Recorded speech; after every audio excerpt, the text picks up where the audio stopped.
Folks, check it out. We are finally diving into our materials series. So this is going to be all about the different types of materials, starting with, as you might be able to tell, except for the shell of this, is going to be about plastics. So non-metallic materials that are used to make these different items. Now, I love to research this kind of stuff and really learn a little bit about the material, maybe its origins. So there's going to be a little extra kind of information about stuff, but then I'll also kind of talk about why I like that material and what it's good for. So first on the list is PEI, or polyether etheramide. There we go. So this is this kind of amber colored plastic here. It is a high performance thermoplastic that is known for its strength and heat resistance, chemical resistance, and it's easier to machine. It's an more easily machined plastic. Ultim, you might hear it called, but that is because Ultim is a brand. All right, so you're going to hear a lot of those things that are just kind of used as the name of the thing, almost like Kleenex. You know what I mean? But consider PEI or PI the facial tissue of Kleenex, right? It is the actual, what it actually is. So you'll hear Ultim, you'll hear PI. Now, PEI gets kind of a bad rap, but it has an incredible sound quality. All right, this is great for mechanicals due to just the nature, the chemical or makeup of the plastic. It reverberates and it creates a really great sound. Very loud for those mechanicals, all right? So really good for that, or really crunchy magnetic sliders. For instance,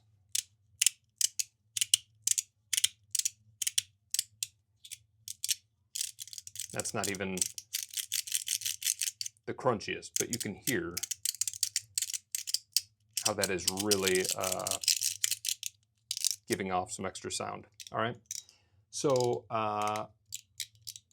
if you knew Sean Dumas, who was honestly a legend in the community about 4 years ago for his just absolutely insane unboxings, he often referred to this as like pee-pee plastic, or you might hear it called piss plastic, but it's amber. All right.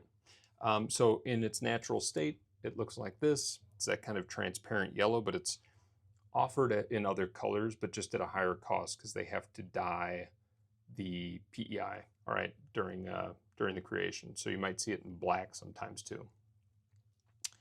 Now let's talk about Peak. Now this is a Peak knockoff Mott Groove.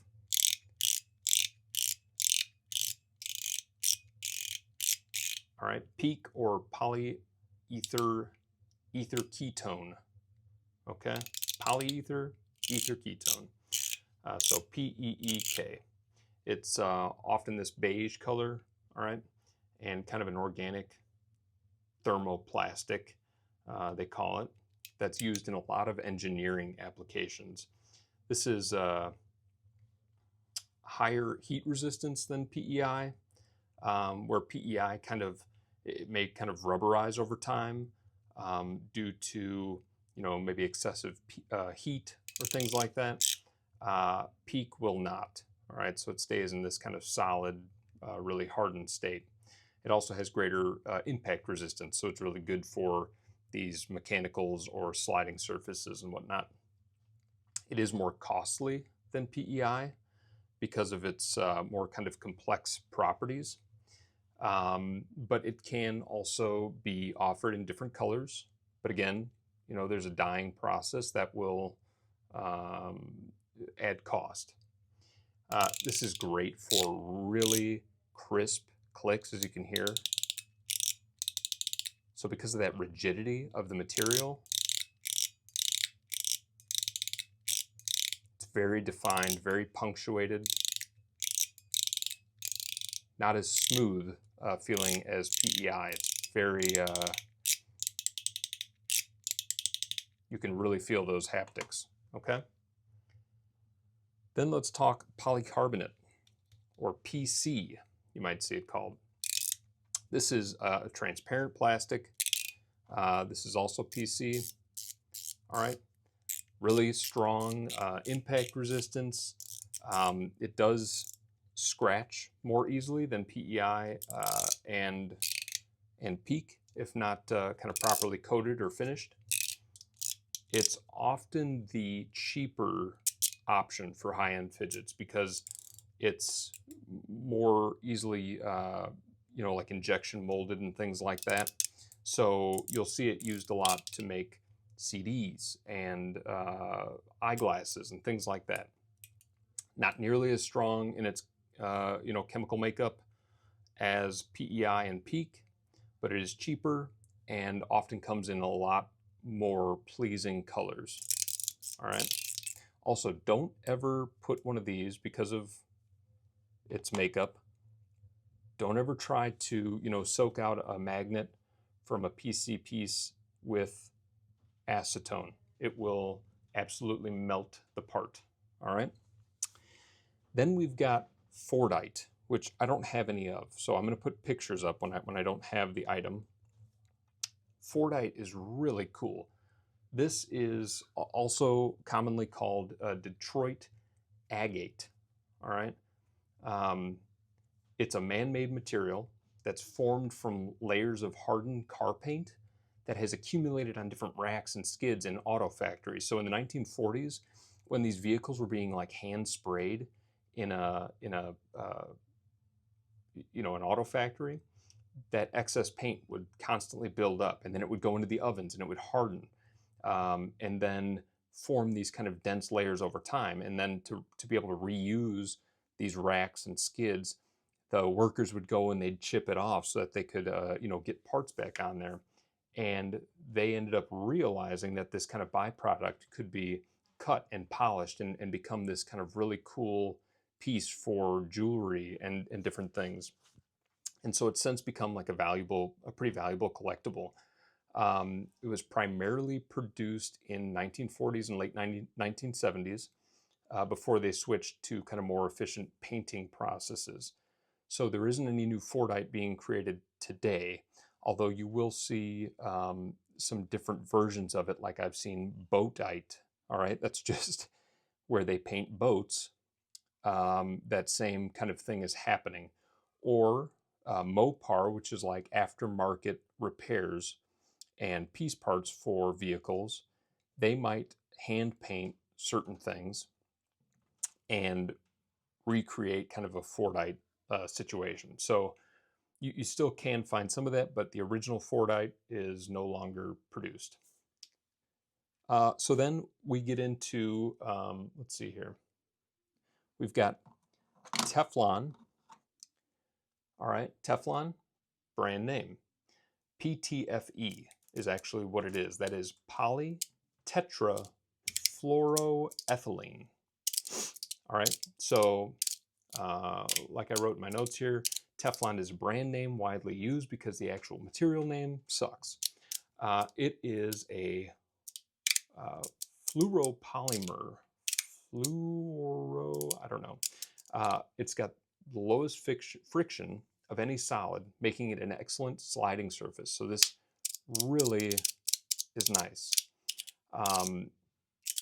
But it was discovered accidentally in 1938 by a DuPont chemist who was working with the tetrafluoroethylene gas for different refrigerants, and after freezing it, found that it had polymerized spontaneously into this kind of white waxy solid, which is how Teflon was discovered. So its first major application was actually part of the Manhattan Project to coat equipment that handled reactive chemicals. So really interesting history with this one. Unfortunately, it is what they call a forever chemical, meaning it's extremely kind of toxic to the environment in that it does not break down. So once you have made Teflon, it exists for forever. All right. There's as interesting as it is, there's also kind of a pretty messed up history with Teflon. If you've ever seen a movie like Dark Water. Also, you know, it's great for sliding. It can scratch and stuff like that, and it won't affect the life of the part. So that's really good for slide plates. Also with the Fordite, I don't have any, but you know, it's similar to like a G10. The sound experience is going to be kind of similar to that, sound and feel. Let's see. How about carbon fiber? So carbon fiber, which this is a form of carbon fiber here. All right. So what that is it's a lightweight material made from weaving these kind of fibrous strands together and then embedding them in a resin. And it creates a material that's actually 5 times stronger than steel or aluminum. Let's see here. This is what carbon fiber generally looks like. Okay. So it's got a weight close to most plastics, but is stronger than aluminum and steel. It's crazy. It's flame retardant, resistant to you know, abrasion and things like that. So that is a really kind of a special material. I really love carbon fiber. This is like a carbon quartz. All right. And it's one of my favorite materials because the swooshy kind of sound that you get when carbon fiber is on another carbon fiber is really interesting. And so it is one of my favorite materials for sure. All right. Let's talk about some of the 3D printing materials, because those are plastics too, right? You've got PETG, which is polyethylene terephthalate. So, well, it's not stronger than PLA. It's not stronger than PLA. It's more durable and less brittle, making it kind of perfect for impact resistance, flexibility. PETG is more challenging.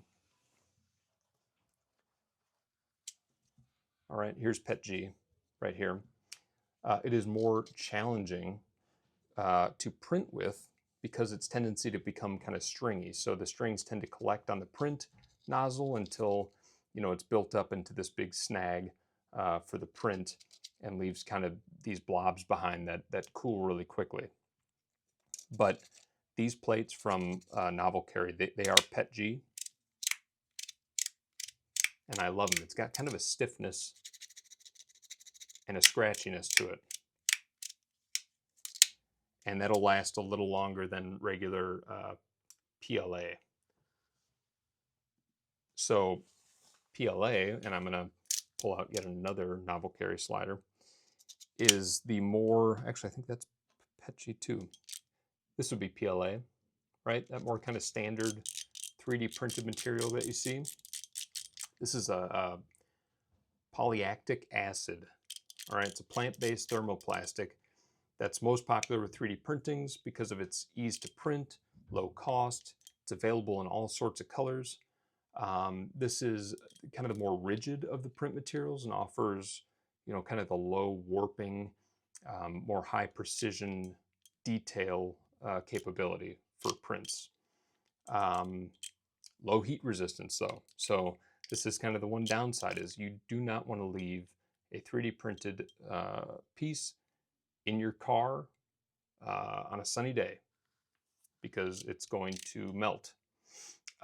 It is tends to be a little brittle. And it's best for, you can do injection molding pieces, which is, going to give you higher production. It's environmentally friendly, so that's good. But yeah, it's best for the 3D printing. Carbon fiber, flame retardant, I talked about that. Other carbon fiber materials that I'm just getting into it.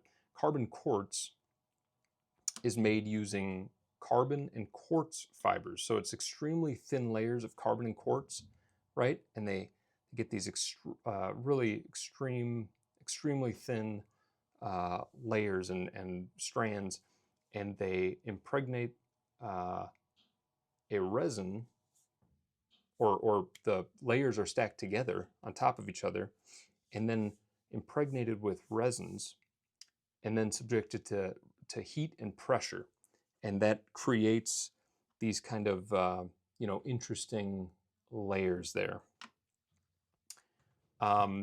This, I don't know what kind this is, to be honest, but that may be the same thing that's happening here, because you can see those really thin layers in there, right? So interesting. And then there's crazy fiber, if you've ever seen that. Now, it looks, darn, I don't have any crazy fiber, but it's a brand name. They have a really cool website, so check that out. It's layers of this really fine fabric that's kind of hand assembled and then infused with a really high pressure epoxy resin. And it creates these almost like, people call it like brain fiber, kind of looks like that. Then you come into things like micarta. Now, I don't know if this is micarta, but it has the look of it.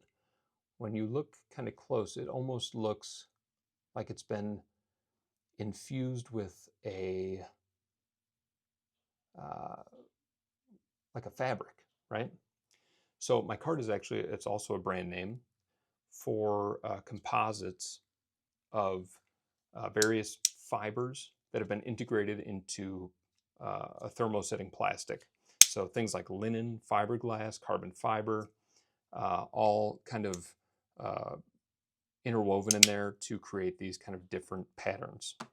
So it looks really cool. You got G10, all right? This is G10, the Wanwu shield. G10 is Garolite, all right? It's a high pressure fiberglass laminate. Also, I'm supposed to be saying what I think. This is fine. It doesn't really, some of the plastics, it can be a little interchangeable. That one is fine. I do like G10 usually, because it comes a lot of times in these really bright colors. Not that this one is bright, but they're very vibrant, versus some of the, like micarta, which is usually a little more muted. So it's called G10 because the G stands for glass, and the 10 is the grade designation that comes from a NEMA standard for this specific type of glass epoxy laminate. What the fuck is NEMA? Well, a NEMA standard is a technical document developed by the National Electrical Manufacturers Association. All right, because G10 is actually great for impact resistance and electrical insulation. All right, so that's why they're rating G10. It's layers of woven glass cloth that's impregnated again with that epoxy resin binder, and then compressed under heat to create these patterns. Really cool. What about just plain resin? Oh, also in the 3D printing area, this is, what's it called? I can't remember, damn. I'll put it up there, but you've got this kind of rubberized 3D printing filament that Otter EDC often uses, which is really nice because you get this kind of flexibility and kind of a grippiness to it that's really good for, you know, slider tops or these knuckle rollers that he has. All right. So I like those. Okay. So we were talking resin. The one resin piece I left at work, but this is a kind of a viscous substance. It's natural and synthetic. It solidifies when it undergoes kind of a polymerization, which is like a chemical reaction that's initiated by mixing it into a hardener, or sometimes it can be by applying heat or exposing it to UV light. Okay, so it's often used as like a binder for paints and adhesives, but obviously when you take some of that and you mix it, you can get those kind of swirls and whatnot that's really vibrant, really poppy. But working with it creates a couple health risks, like exposure to some harmful fumes, skin irritation, things like that. And it also releases what they call volatile organic compounds into the air. So resin's not terribly good for the environment. And it's often a little more brittle. But again, the color combos and the mixes are kind of unmatched. But for instance, if you make an entire slider out of resin, I know like Kydex Studios did that a lot. It's nice, but you drop it, it's broken. So it's definitely not as strong as some of those other, you know, 3D printed materials. Then you got Kydex, which is used by like Fidget Syndicate for his slide plates, and Fidget Boy for some of his slide plates. That is a brand name. Again, it's part of the PVC family, so like PVC pipes, that same kind of material. A line of thermoplastics, acrylic polyvinyl, chloride materials, all that right there. Originally developed for use in aerospace and aviation industry, and used widely for production of firearm holsters, which I didn't know. It's really durable, impact resistance, and can be thermoformed. All right, so just under heat, it can be formed into different shapes, and it's easy to be machined and kind of cleaned. So Kydex is kind of the sister to Teflon. It makes for a really great slide surface. It does wear more than Teflon, but it does it feels really good and has kind of a good texture to it. There's Richlite, that's similar to like G10 and Micarta. Richlite is a brand name. Now I've seen it used mainly by Novel Carry for their Delta tiles. When you buy, you know, kind of the base level Delta tile, it'll come in Richlite. That's made from pressing layers of paper within that thermosetting resin. So it's more sustainable. It uses 100% recycled material, and you know, it's soft but feels really sturdy. So that is a good material as well. There is Bakelite, formerly known as polyoxybenzyl methylene anglicolin hydride. Bakelite. So it's the world's first synthetic plastic. It's a thermosetting resin that was created by this Belgian chemist, Leo Baekeland, in 1907. It's durable, it's heat resistant, and at the time was really revolutionary at the time of its creation for the plastics industry, because it was kind of molded and heated, but once it cooled, it could never be remelted. So it was a very sturdy, strong plastic, scratch resistant, chemical resistant to different acids and solvents. But Bakelite, if rubbed, you know, long enough, can produce this kind of faint formaldehyde smell. It's also a little bit brittle and is definitely toxic to produce. Doesn't recycle well or anything like that.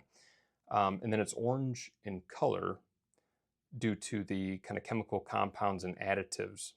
So it starts in kind of its pure state as amber, similar to a PEI, but they add fillers to it like sawdust to strengthen it, which is so bizarre because they add that sawdust and that's what gives Bakelite that kind of dull color. You'll see it often looking duller than this. This looks a little vibrant right now, but this kind of dull orange brown. So Bakelite. You got Delrin. That is a brand name, again, for a thermoplastic. High strength, high stiffness. It's very stiff when you feel it, right? Low friction, so it's good for you know, things that have to connect and slide together. They usually use it to make gears, bushings, zippers, right? That's Delrin. And then like pen caps and stuff like that. I like Delrin. It can be a little, although it says low friction, the times that I've tried it, you know, it does feel a little more friction-y than like a POM or a Teflon. But it's good. POM, or POM, that's an acronym meaning polyoxymethylene. That's like an engineering plastic. So it's really high strength, high stiffness. This is POM right here. All right, but it's got a really soft kind of feel to it, almost Teflon-esque. Very low friction. Yeah, so it's kind of like a Delrin Teflon mix to me, is what it feels like. It's really ideal for injection molded parts, so things like this, a cheaper version of a Fidget that they make, and they, you know, injection mold it, these parts. But it can also be machined as well. Okie dokie, let's dive into metals. So now we are going to start with stainless steel. All right, here is stainless steel right here. Okay, so there are over 100 different grades of stainless steel. Corrosion resistant. It contains a minimum of 10.5 chromium, which forms this kind of protective layer over it, which is actually like a self-healing film on the surface. And this is why it's so perfect for things like slide plates, where you know, there's a lot of friction, but even if you got something stuck in here and gouged the plate, it's not going to affect the ability to slide. All right. It's a non-porous surface, so it's incredibly hygienic. It's easy to clean, and this is why it's often used for, you know, food and medical applications. And also, I believe why it doesn't anodize. I may be wrong about that. Stainless steel, sometimes it has a smell, right? So we've all gotten a Fidget and open it up, and it's got this kind of smell, but it is not the metal, all right? So don't think that stainless has a bad smell. It is generally oil residue from the machining process. A lot of times, to keep the tools moving while it's machining, it's just spraying oil at it the entire time, spraying oil at the drill bit to make sure that it gets a precision cut and you know, doesn't start on fire and things like that. So a lot of times, if that oil is like old or just like a low grade oil, it may have a smell to it, okay? And that's what's coming on your stainless steel. Then we've got titanium, all right? Now, oh, SS, right? Stainless steel, so it's often called SS, if you see that acronym. Titanium Ti, obviously that is the periodic table name for it. This is the 9th most abundant metal in the Earth's crust. Who knew? It's known for its high strength to weight ratio. So this is what makes titanium so good for these sliders, is you're getting stronger, actually it's about just as strong as stainless steel, but at a fraction of the weight. So it's really good for that. And then it's really easily anodized because of the kind of natural oxide layer that it has over the top. So it's this kind of stable, dense layer that forms spontaneously that provides the perfect foundation for the electrochemical process that does that creates anodized. All right. It is more complicated to machine, so the price is often a step above stainless steel because it tends to, it's a harder metal. It has a tendency to work harden, which means while you're working on it, it's like hardening itself and creating a harder layer to get through, and then kind of its gummy nature. So this is why titanium on titanium is generally not a good idea unless you're compiform and you have this kind of proprietary coating process.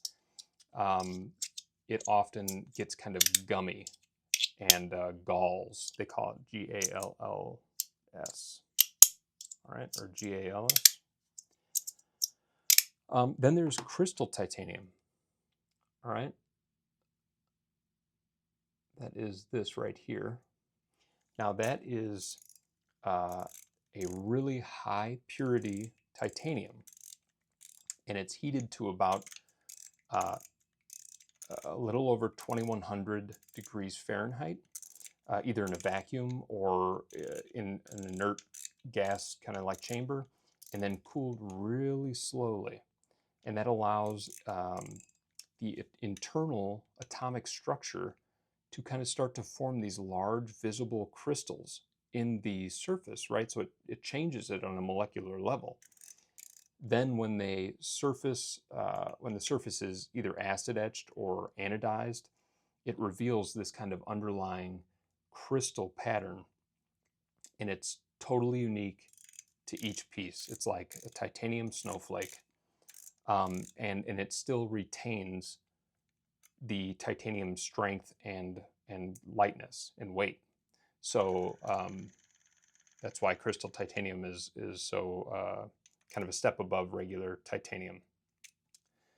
Then you got zirc, all right, or zirconium. This is a kind of lustrous, usually silver white, what they call transition metal. What the hell is a transition metal? It is metals characterized by their ability to form colored compounds and exhibit multiple oxidation states and conduct electricity. So, zirc often appears black because its surface has been oxidized through a heat treating process that creates this hard, durable black layer. It is not paint.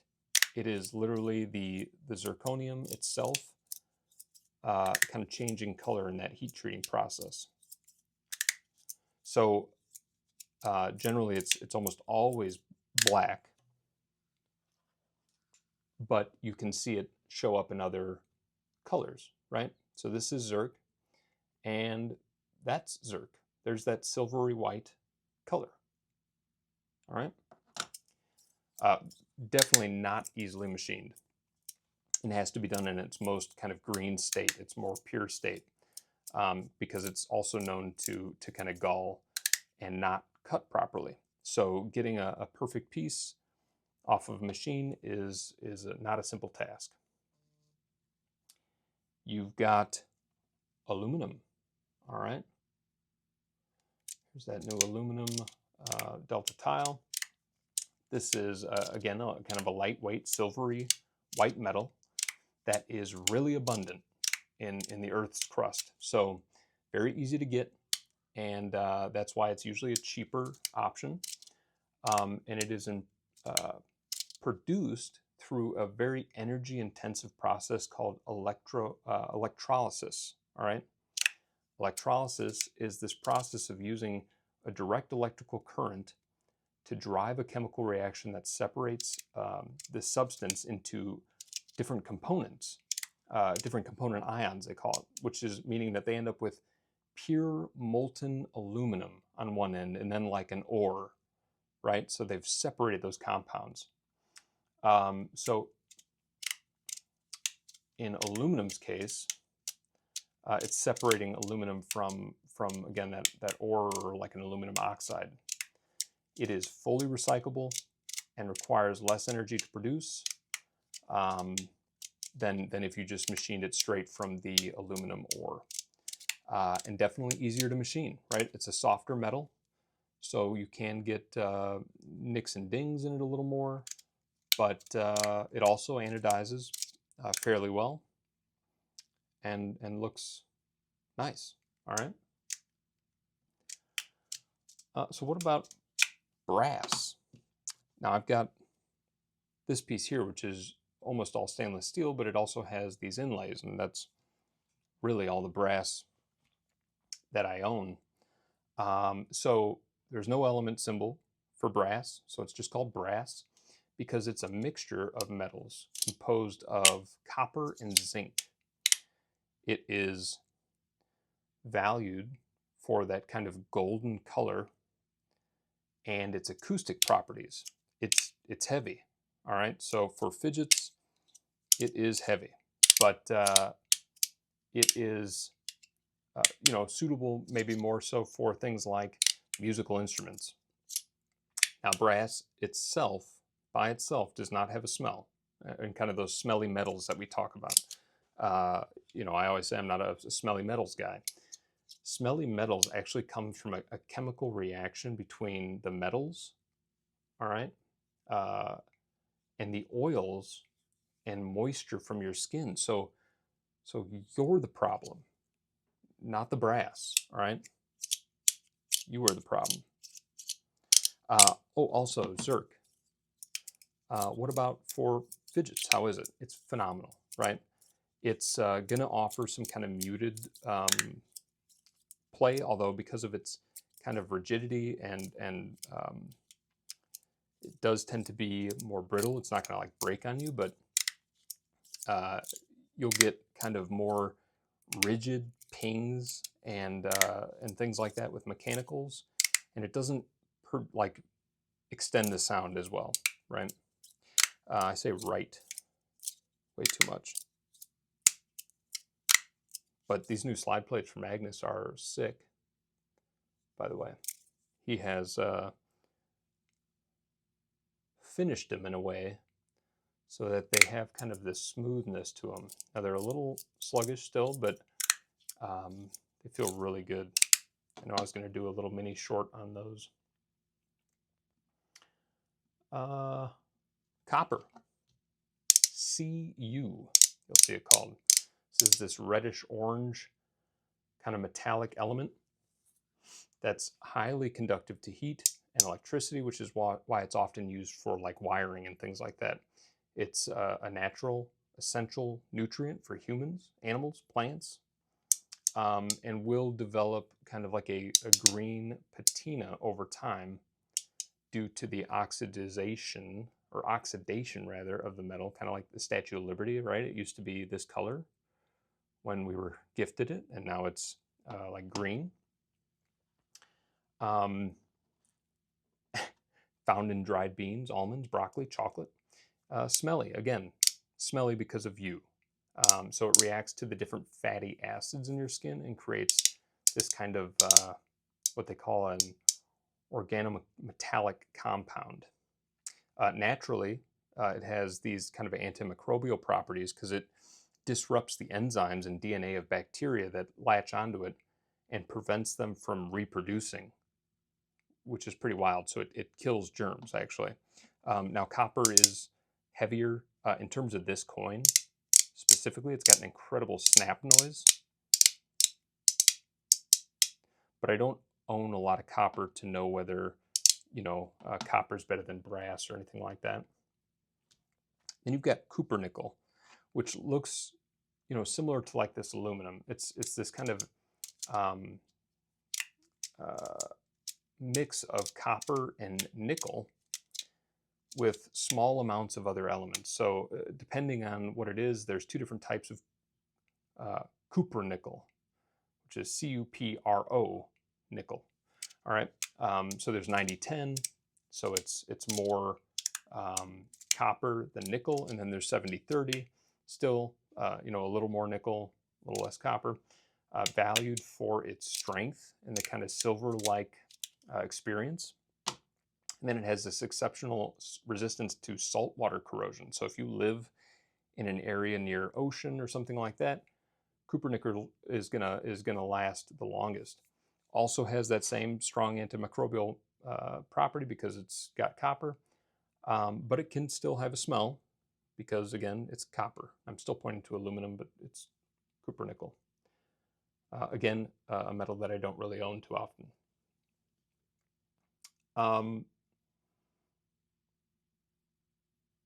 Okay, let's move that one down to exotics here. I've got Damascus Steel up in regular stuff. Let's talk bronze. That is a metal alloy that's composed of copper and tin. So the added tin makes it harder than pure copper because pure copper is pretty soft, right? That's why they add like zinc and stuff like that. I think most pennies are almost like they're like a fraction of actual copper anymore. They're softer. You know, it's harder, but it's more durable and has stronger resistance to wear, which makes it soft, or which makes it last longer than just straight copper. And then low friction, so it's great for parts that kind of rub up against each other, like bearings and whatnot. So maybe good for things like that. Tungsten. I don't own any tungsten, but it's also known as wolfram because the symbol for tungsten is W, but it looks almost just like stainless steel. It's this kind of gray-white metal, but it has the highest melting point of any element on the periodic table. You'd have to heat it up to almost 6,200 degrees to get it to melt. And then it's just got this really dense corrosion resistance makeup that makes it so frickin' heavy. So tungsten, people are always obsessed with tungsten for spinners because it's really heavy. It's going to get that momentum and that centrifugal force to keep it moving around. Then you got exotics, which, by the way, TRB Creation has a great kind of breakdown of why we use exotic metals and the different types of exotic metals, and you know, why we pay for extra for them. So you've got, you know, these are also generally more like rare earth metals and metals that have been crafted in kind of a high skill technique beyond just what they call like pour pot metals, which is like you're pouring molten metal into a pot. So things like folding and forging, these kind of difficult to work with metals repeatedly, and in getting this precision that creates these really intricate patterns and designs. So things like Damascus Steel, all right? Or Dama Steel, you might hear it called. This is a type of steel known for this kind of wavy or streaked appearance. It's also the one that you'll see as like that kind of coiled look. It's created by forge welding and layering these different steels together.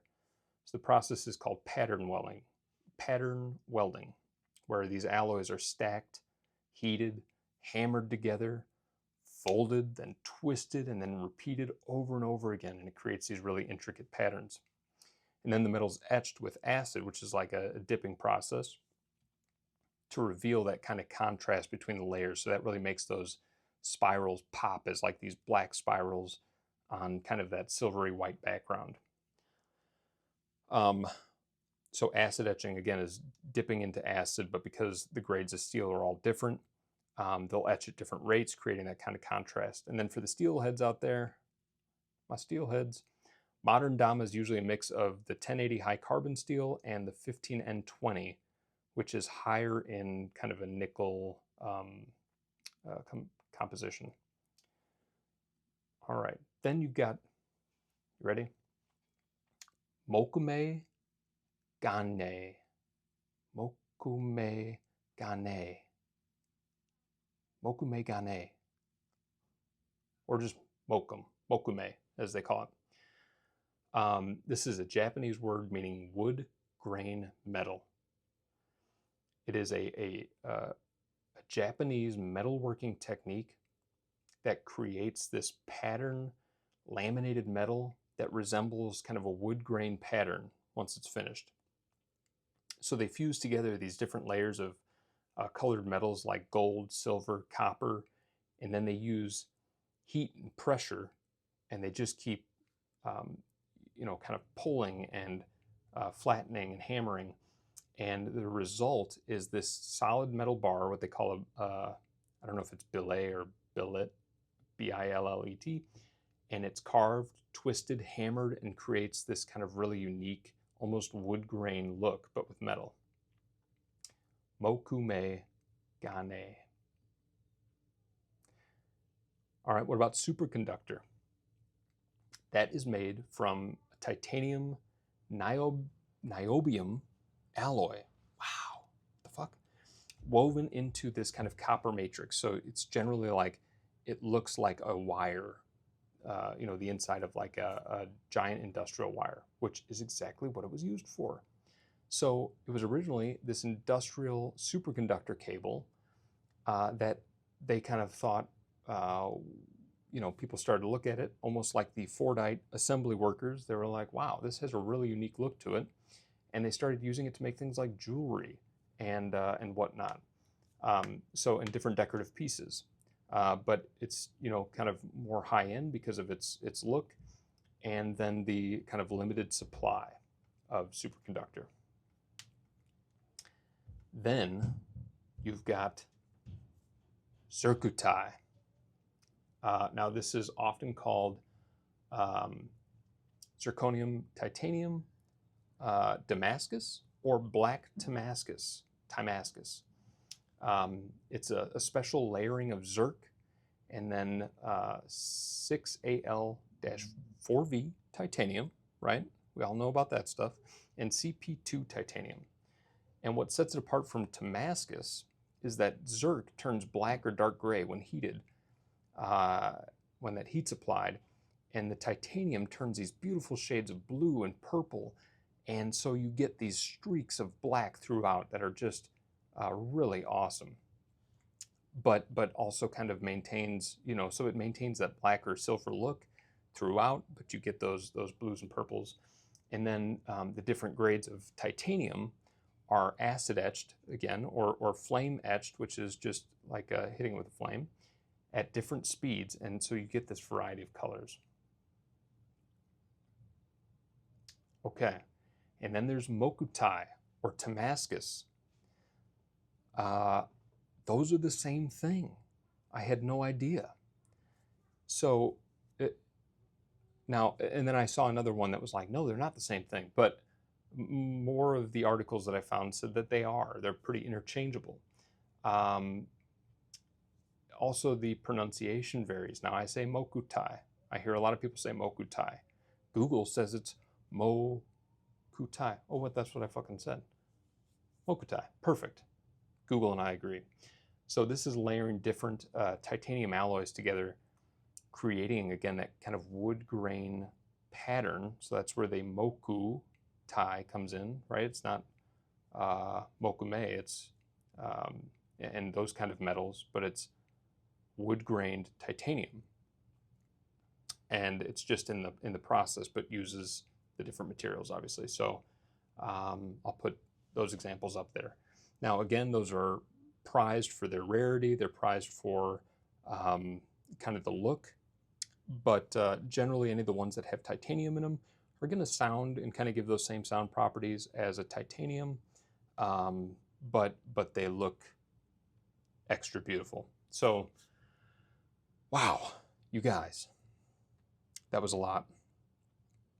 Thank you for watching, and holy shit, I gotta go back to work. Bye, everybody.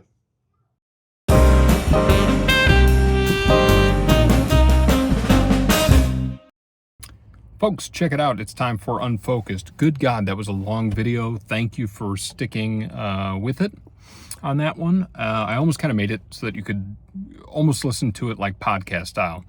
But if you watch the whole thing, God bless you. Okay, so Unfocused, I put it out there to members of the channel to ask me some questions, and so we've got a couple here.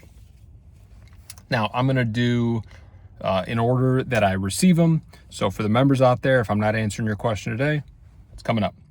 So Douglas, or Dr. Noise, as you see him on there, had a series of questions in one. I'm going to do them all in one shot. So here we go. Pieces I would never sell unless my family was going hungry. None. All right, number 2. Why are fidgets so much more popular? To be honest, on the first one, it'd probably be like the metal toys pieces and like, I don't know, whatever slider I was into at the moment, because it's impossible to know. Why are they so much more popular in China? It seems like they have, God damn, I honestly, I don't know, but either they're more evolved or they are, it's not kind of taboo, where in the US, fidget's like, oh, it's a kid's toy or something like that. Fuck off. I think that kind of stuff, trinkets, toys, and kind of a lighter, I'm saying that about a communist country, but kind of a lighter air to life. I've never been there. Could be totally wrong. Just an assumption. If I was stuck on an island with 3 pieces and 3 albums, which ones would I take?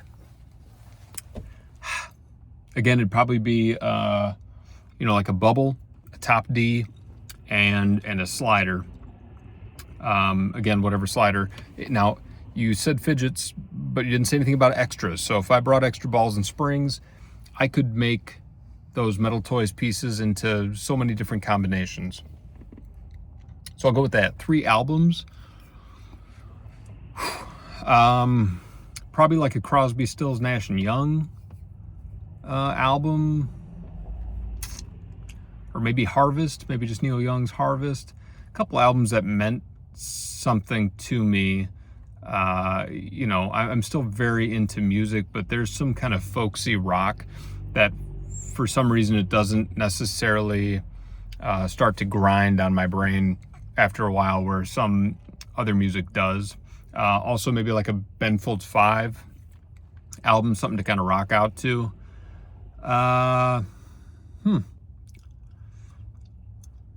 Yeah. We'll say those, but I'm probably going to think of some others later. Okay, if aliens beamed me up and they'd only answer one question that I had, what would it be? My question would be, is it worth trying? Is it even worth it? Is anything that we're doing, does it make a lick of fucking difference or sense? I don't know. There's like, it always kind of blows my mind that as people, we have settled into this way of life where it's like, this is what it is. This is the point. This is what you do with life. At 30, you have children. At 40, you're doing this job. And at, 60, you're retiring. And then you go and you do X, Y, Z. It's like, what the fuck? We're specks of dust. Barely specks of dust in a universe. And is there even a point? That would be my question. Is it even worth trying every day, or should I just stay in bed and play with fidgets and hang out with my kids? All right, Dr. Noise, killed it. Thank you.